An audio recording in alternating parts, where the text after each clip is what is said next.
बिस्मिल्लाहिर्रहमानिर्रहीम। अस्सलाम वालेकुम नाज़रीन, मैं हूं अहमद फवाद और आप देखते हैं मुझे मेरे यूट्यूब चैनल और फेसबुक पेज पर। नाज़रीन, बड़ी अहम तफसीलात हैं जो कि आज के इस व्लॉग में मैं आपके साथ शेयर करूंगा। सबसे पहले तो ये कि बड़े सूबे में तब्दीली आ चुकी है। अदम एतमाद की तहरीक के बाद नाज़रीन उस सूबे का जो वज़ीर आला है उसके मुस्ताफ़ी होने का मामला क्या है, इस हवाले से डिटेल आपके साथ शेयर करूँगा। सारे मीडिया पर क्या ख़बर चलाई गई और ख़बर चलाने के बाद असल ख़बर क्या निकली, उसकी तफसीलात आपके साथ शेयर करूँगा। नवाज लीग और फौजी जर्नैल जो हैं उनकी मिली भगत की कहानी क्या है, इससे रिलेटेड भी बहुत अहम तफसीलात हैं, वो भी आपको बताऊँगा। और आखिर में नाज़रीन, इमरान खान साहब की जो हुकूमत है उसके कितने दिन रह चुके हैं और कौन है जो कि इसका खात्मा करना चाहता है, ये तमाम तर बहुत अहम तफसीलात हैं, एक्सक्लूसिव डिटेल्स हैं जो कि आज के इस व्लॉग में मैं आपके साथ शेयर करने जा रहा हूं। तो आगाज़ नाज़रीन में आज के इस व्लॉग का वो बलूचिस्तान से करूंगा। बलूचिस्तान के वज़ीर आला जाम कमाल साहब के हवाले से सबसे पहले तो अदम एतमाद की तहरीक जमा कराई जा चुकी है। मंडे वाले दिन उस अदम एतमाद की जो तहरीक है यानी कि 25 अक्टूबर को उसके ऊपर वोटिंग कराई जानी है। अच्छा, उससे पहले ही नाज़रीन बहुत ज़्यादा दबाव भी डाला जा रहा है वज़ीर आला जाम कमाल के ऊपर कि वो मुस्ताफ़ी हो जाए। उनकी मुलाकात भी हुई इमरान खान साहब से। बहरहाल अभी कुछ देर कबल ही तमाम मीडिया चैनल्स पर ये ख़बर चलाई गई कि वज़ीर आला जाम कमाल साहब मुस्ताफ़ी हो चुके हैं, यानी कि उन्होंने जो प्रेशर है वो कबूल कर लिया है और एक बहुत अहम सूबा जहां पर एक इत्तेहादियों के साथ मिलकर इमरान खान साहब की हुकूमत है वहां का जो वज़ीर आला है वो मुस्ताफ़ी हो चुका है। लेकिन उसके थोड़ी देर बाद ही वज़ीर आला जाम कमाल साहब खुद ये ट्वीट भी करते हैं कि ये जो खबर चलाई जा रही है ये बेबुनियाद है और उन्होंने कोई इस्तीफ़ा नहीं दिया। बहरहाल नाज़रीन, वो इस्तीफ़ा दें या ना दें, मेरे ख्याल से तब्दीली आ चुकी है बलूचिस्तान में। वो इस तरह से कि जो अदम एतमाद की तहरीक पेश की गई है 25 अक्टूबर को उस पर वोटिंग होगी। 34 अराकीन ऐसे हैं जो कि उस अदम एतमाद की तहरीक का फर्स्ट डे जब ये तहरीक पेश की गई तो उस वक्त वो असम्बली में मौजूद थे। उन्होंने खड़े होकर एक किस्म का ये बताया कि वो इस तहरीक के साथ हैं और जो 4 MPAs बताया जा रहा था कि वो लापता हैं, तो वो भी आज बलूचिस्तान पहुंच चुके हैं। उनकी जो अब्दुल कदूस बजिंजो साहब हैं उनसे मुलाकात भी हुई और उन 4 को मिलाकर ये 38 अराकीन बन जाते हैं। और जहाँ तक बलूचिस्तान असम्बली की बात है तो वहाँ पर कुल 65 जो नशिस्तें हैं और 65 में से अगर अदम एतमाद की तहरीक को कामयाब बनाना है तो आधे वोट यानी कि 33 वोटों की ज़रूरत पड़ती है। तो ऑलरेडी उनके पास जो तादाद है इस वक्त की जो बताई जा रही या जो फिगर्स भी हमारे सामने आ रही वो है 38। तो 38 के साथ बड़ी आसानी से जो तब्दीली है वो की जा सकती है। बहरहाल दूसरी तरफ जाम कमाल साहब ये दावा कर रहे हैं कि उनके खिलाफ ये अदम एतमाद की तहरीक कामयाब नहीं होंगी क्योंकि उसमें से बहुत सारे लोग ऐसे हैं जो कि उनके साथ हैं और जिस दिन वोटिंग होगी वो उनके खिलाफ वोट नहीं देंगे। लेकिन अभी तक वो अपनी जो स्ट्रेंथ है वो शो नहीं कर पाए। तो ये बड़ी स्ट्रॉन्ग एक लॉबी भी आप कहें, बड़ा स्ट्रॉन्ग एक ग्रुप है जो कि उनके खिलाफ खड़ा हो चुका है। तो मेरे ख्याल से 25 अक्टूबर को आप देखेंगे कि जो तब्दीली का आगाज़ है इस हुकूमत के, ऑब्वियसली अगर वज़ीर आला साहब चेंज होते हैं जिन्हें इमरान खान साहब की हिमायत हासिल है तो ऑब्वियसली ये हुकूमत के गिरने की पहली ये सतून होगा जो कि हुकूमत का गिराया जाएगा। तो तब्दीली आती हुई नज़र आ रही है बलूचिस्तान में। जो अभी तक जो फिगर्स सामने आए हैं, ऑब्वियसली फिगर्स को हम जुटला तो नहीं सकते, चीज़ों को हमें एक्सेप्ट करना पड़ेगा। तो बहरहाल गुज़श्ता हुकूमत में भी इस तरह से हुआ था, 2017 में भी तब्दीली का जो आगाज़ था हुकूमत गिरने का वो बलूचिस्तान से ही हुआ था।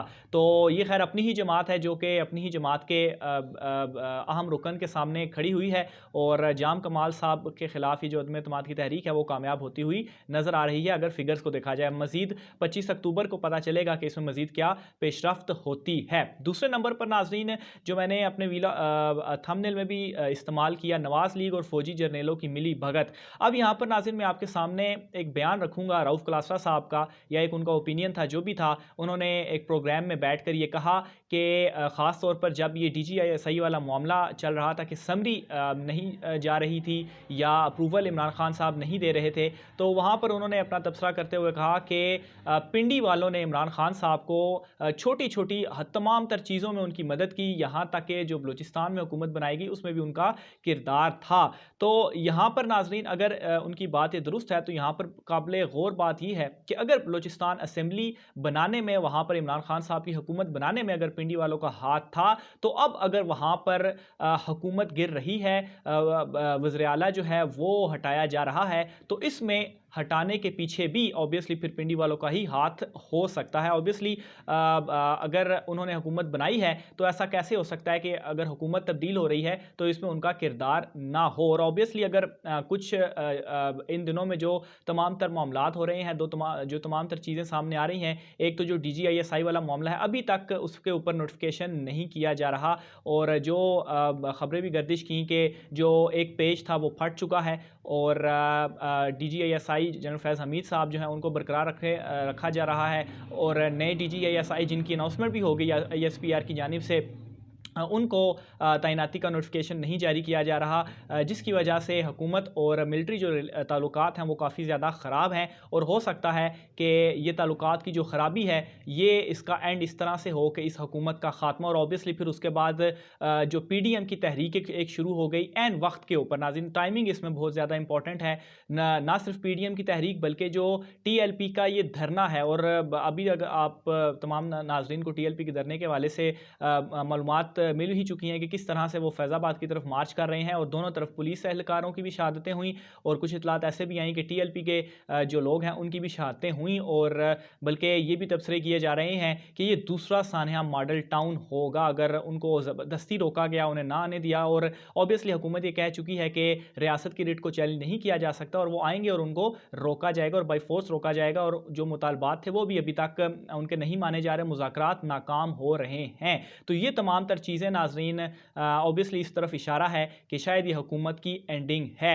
आखिर में नाज़रीन, जो इमरान खान साहब के कितने दिन बाकी हैं, इस हवाले से भी मैं अपना तबसरा करूँगा।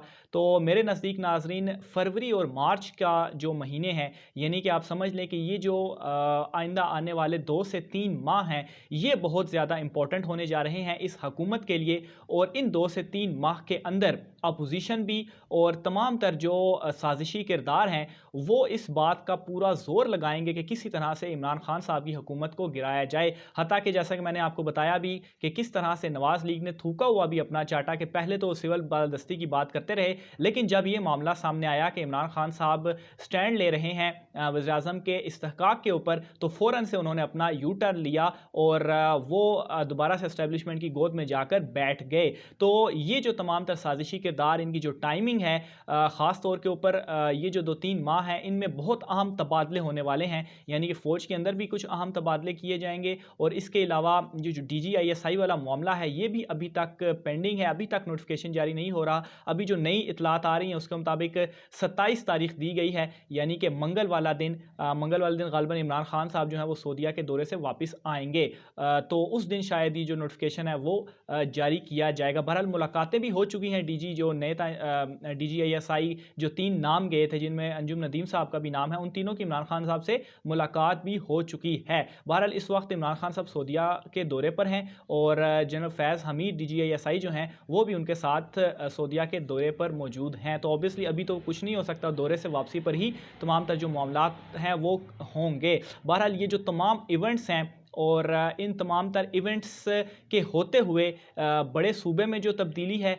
ऑब्वियसली वो तमाम तर इशारे यही कर रहे हैं कि अगली बारी जो होगी वो पंजाब की होगी, क्योंकि उस्मान बुज़दार साहब की एक तो कारकर्दगी भी ऑब्वियसली उनके ऊपर भी बहुत ज़्यादा सवालिया निशानात हैं। दूसरा, पीपल्स पार्टी भी इस वक्त एक्टिव है, और जो उनका एक मुतालबा भी था नवाज लीग से कि वो मिलकर अदम एतमाद की तहरीक लेकर आएँ पंजाब में और उस्मान बुज़दार साहब को हटाया जाए। तो इस तरफ भी मामलात जो हैं वो एक्टिव हो रहे हैं। बलोचिस्तान के बाद बारी जो है वो पंजाब की आएगी, और तमाम तर इशारे तो यही मिल रहे हैं कि उसके बाद जो कप्तान हुकूमत है उसको बहुत ज़्यादा टफ टाइम मिलने वाला है। लेकिन इस तमाम तर मामलात के बावजूद, इन तमाम तर साजिशों के बावजूद, मैं आपको एक बात क्लियर करता चलूँ कि इमरान खान साहब किसी तरह की भी साजिश या किसी तरह की भी ब्लैकमेलिंग में नहीं आने वाले, क्योंकि उनका जो मकसद है वो अपनी दौलत को बचाना नहीं है।